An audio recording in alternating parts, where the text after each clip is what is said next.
doing the chicken thing was very silly. That story. I mean, it got. How did chicken do? We played the Toronto Peace Festival. With John and Yoko. John Lennon and Yoko Ono and the Doors and everybody major. 70,000 people there.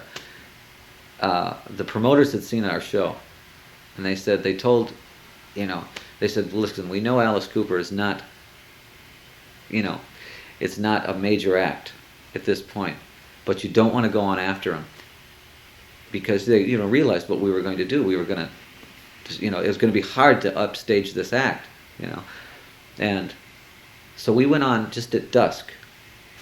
And it was when I think back about the story, we couldn't have written it any better, the circumstances that happened. It was just getting dark. Everybody was tired. Everybody was kind of a little bit tired of the, the peace and love thing. It was still that. The Doors were yet to come on, and John Lennon were yet to come on, and we went on and destroyed the place. I mean, it was just like pillows. We took pillows. We opened up these pillows and had CO2 cartridges that blew. One pillow will fill Madison Square Garden. We had maybe 8 pillows, and in the middle of all this thing, the audience was just like, they didn't know what to think. It was just like they didn't know what to think. Somebody in the audience threw a chicken on stage. I'm from Detroit. I'm not a farm kid at all. I figured it has wings. I throw it, it'll fly away. I figured a chicken could fly. And I took it and I threw it, and it didn't fly. It went into the audience and they tore it to pieces. Blood everywhere, and of course it was blood on the stage and everything like this. The next day, of course, it was Alice Cooper rips chicken's head off and drinks blood. And Zappa's calling me saying, "What did you do?" He said, "Whatever it is, keep doing it." He said, "It's nationwide news." I said, "I didn't do anything. I don't understand." I found out that later I had this watermelon. I was smashing this watermelon, throwing it in the front, and there was nobody moving. I realized that the first 20 rows were cripples. They were all crippled. I was pelting them with watermelon, and they loved it. They were on the crutches, and I thought maybe the crutches was some kind of, I really didn't put it together that they were all crippled. So they were covered in feathers. They were covered in a watermelon. I had this crutch on stage like this. It looked like I was making fun of them, and they loved it. So we did everything that was totally irreverent. People, always treat the cripples with a very pious, kind of thing. And they were finally being treated like part of the audience. They were covered in stuff and everything like this. And at the end, everybody looked around, and it was just like a hell's a poppin', a blitz. They didn't know what happened. I saw the Doors back. They were on the side, and they were like, wow, what was that? And John Lennon was back there. He said, what was that? It was like something that nobody had ever heard of. That's where the reputation for the chicken. I had never used a chicken on stage. After that, before it, or even I did. It wasn't perpetrated even then. It was one time. One time only. That's to this day. If I get booked into a thing, it's like the ASPCA is there. They're going to talk about the chicken. To this day. So Ozzy, there's nothing new, right? There's bat stuff. What happened? How did the snake come about as part of the? A snake. We had actually been on tour for done the Love It to Death tour and everything, and we were in Florida.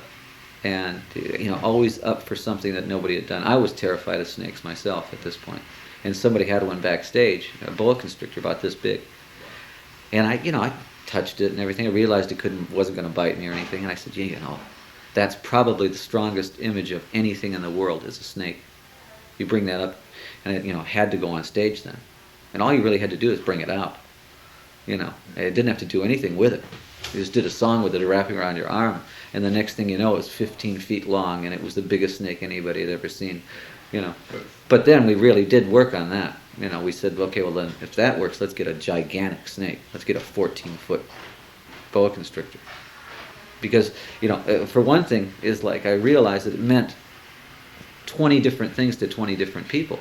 To this girl down here, it was sexual. To this guy over here, it was funny. To this person was terrified. All you had to do was bring it out. Like a Dali painting, all he has to do is just put images in a lot of places and then let you make the story up. So Alice Cooper became like a surrealistic painting after a while. We never had a preaching. We never preached anything. We never told anybody to do anything. We just did a series of related events, and people had all these stories. They said, well, he did this, and this. And I'd read the review, and I hadn't done any of that. They had invented half the show. And I said, this is great. I mean, you know, all you have to do, it's McLuhan kind of thing. You know, you just say that you did it. Or you suggest that you're going to do it. And it'll be in the press that you did it. You know. Well, at this time, somebody said you were actively involved in some social criticism. Did you feel you were representing anybody or anything? I think just the idea of Alice Cooper was a political thing. We were very unpolitical. We couldn't care less. I think if anything, we were hawks instead of doves. That probably got us in trouble because we said, hey, listen, you know, stop the war. Let's blow them up. Let's win this thing. You know, we were all American kids. We said, you know, we're not in this war to lose. And you know, I think we also got off on the fact that everybody was against the war, and so we should be for it. You know, and in reality, I really was. I was the kind of thing. So if we're going to be fighting over there, let's not just fight. Let's win. You know, and I got that was very unpopular with a lot of people. But then a lot of closet hawks were out there too, and they were sitting there going, "Gee, this, you know, that's right." You know, and he is an all-American kid. In fact, he's as American as apple pie. You know. Did you get a lot of heat from cops or people who city arbiters? Yeah, Things like that? yeah. They didn't want you to play in the town? Even though, you know, we never did any swearing. There was never any vulgarity on stage. I think the suggestion of a lot of things that we did was enough to get us banned in a lot of places. The best thing that ever happened to us, we got banned in England. Our very first tour. And the funny thing was, another sequence of events that happened that I could never have bought this kind of press. I went over to London for the first time. They'd already banned us. They'd never seen us. They had already banned us over there. They said that we could, you know, the MPs and everything said that we were unwholesome and all that. If you do that in London, that audience over there, that people don't like to be told what to do. They don't like to be told what they can see and what they. So they totally supported us, and they said Alice should be able to come here anytime he wants to. And it was great. On the flight over, I sat next to an old woman who was like 85 years old. She was a world traveler and everything. We were playing gin and everything like this. And she says, I'm going to go to sleep now. She says, I've been traveling from Beirut or whatever. She says, don't wake me up if the food comes along. Okay. We landed in London, everything like this. And they go to wake her up, and she had died on the flight. Oh. Sitting next to me. So I get off the plane, and they pull a body out. Lady that was sitting next to me. Oh. Perfect. Yeah. You know, I mean, it was perfect. You know, they said, did the lady die next? You know, we understand that a lady died that was sitting next to you, and I said, yeah. And they went, wow. You know, they're checking her throat for holes and things. You know? What was? And I sat there, and it was just perfect. You know, I mean, the old lady, she just died in her sleep. Yes. She was like so old, but I mean, I couldn't have gotten any more macabre than that. Yeah. What? There was a lot of adverse reaction here in the States when you were playing some concerts, Michigan, some other places. Yeah. Was that still going on? I mean, people really getting upset with you? Yeah, the Bible Belt. I mean, they melted the albums, and there's always preachers outside, you know, and even to this day, you know, even before all this devil worship stuff, you know, we never got involved in any of that. In fact, my dad's a minister, you know, and he has seen the show and everything, and he knows that there's nothing that I've ever done on the show that was anti-religious, because I'm a religious person, you know, and the thing is like, I think just the image was enough to scare everybody. Perception. To this day, I mean, people hide their children in airports if they hear Alice Cooper. It's a curiosity to this day. Did you ever feel physically threatened that some crowd might really get so upset that? Well, no, our audience was fine. You know, I knew there was always a lunatic fringe beyond the lunatic fringe that was far right kind of. I never really felt threatened. I think when you get on stage and when I became Alice, I always felt totally indestructible. You know, I mean, there were dates that we had like any other band that there were death threats. They found a bullet with my name on it in Marquette, Michigan one time. You know, and they made me wear a bulletproof vest and everything, and I was scared all day until I became Alice. And then it was, all right, come on. You know, that kind of thing. How hard was that to separate the personas off and on stage? That had a lot to do with the drinking. Yeah. I mean, I found, I realized at the end that I had really created a Frankenstein with the fact that I was never seen without a Budweiser. I was never seen without a drink. Or without the clothes and the makeup. The makeup wasn't that bad. It was the fact that I had incorporated the drinking as part of the image, and I was again. I have a very extreme, what they call a, what would you call it, extremist personality. If I got into drinking, I was the heaviest drinker. Type A. Right. If I was very compulsive. If I was, when Alice Cooper did the show, it was to the wall. It was to the point where it was almost dangerous. Or, it just got to the point of being dangerous and then backed off. The same with the drinking. I took it to the point of almost being, and I never got drunk. It was a constant flow of alcohol into my system, And it must have been tough for people around you to deal with.